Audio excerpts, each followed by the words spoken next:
আসসালামু আলাইকুম। তো আপনারা যে ভিডিওটা দেখতেছেন অনেকে ভাববেন যে এটা বাংলাদেশের বাইরে। না, এটা আমারই বাংলাদেশে। এখানে হচ্ছে আঙ্গুরের গাছ। তো মূলত এই ভিডিওগুলো আমি করিনি, এটা হচ্ছে আমার ছোট ভাই আবির করছে। ও গেছিলো পাইলচড়া। তো পাইলচড়া ও গেছিলো, তার সঙ্গে ক্যামেরাটা নিয়ে গেছিলো, বলছিল যে ভাইয়া আমি পাইলচড়ার ভিডিওটা আমি করবো এখন। গাইস এই দেখেন, এগুলো রুবেল, আরে হলো রায়হান। চলো চলো চলো। আর এই যে মেহেদি সা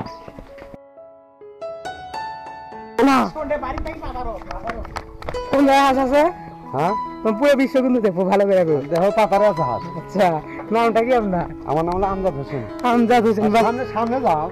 বাড়ি কো? বাড়ি তো সামনে।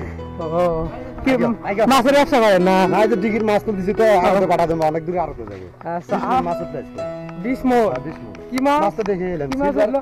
তাহলে ফের মোয়া মাছি আছে মনে করেন, ছিল 1.5 মোর। আচ্ছা, কার্পু রুই কার্পু লাগে মন কত কেজি হয়? এটা মন এখন আরো দুনো যাবে সব কিছু। ও আচ্ছা।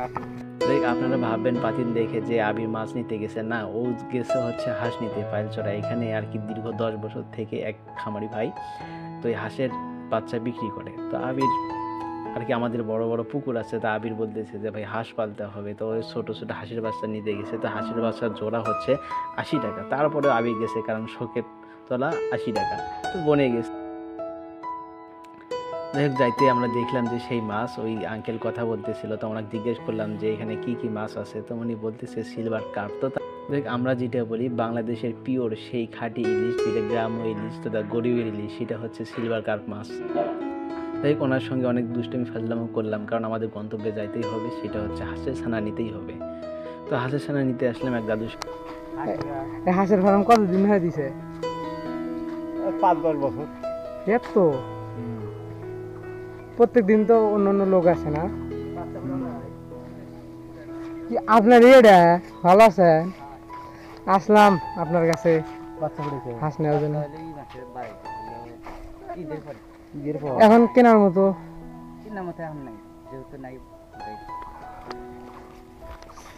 এটা কোনো কথা? হাঁসের বাচ্চা নিতে আসলাম।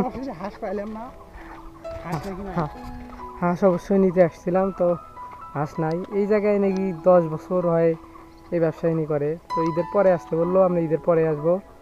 কিন্তু কষ্টকর বিষয় হচ্ছে এত দূর জায়গায় এসে আমরা পাইলাম না।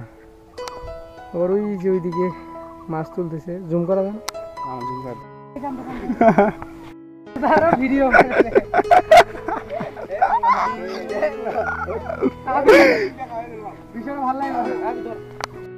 যাই হোক, আপনারা তো দেখলেন এই গাড়িটা আর কি মোড়ের মধ্যে গড্ডে পড়ে গেছিলো।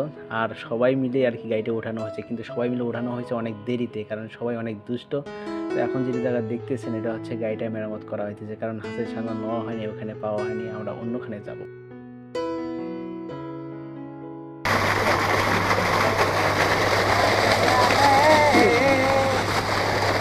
এটা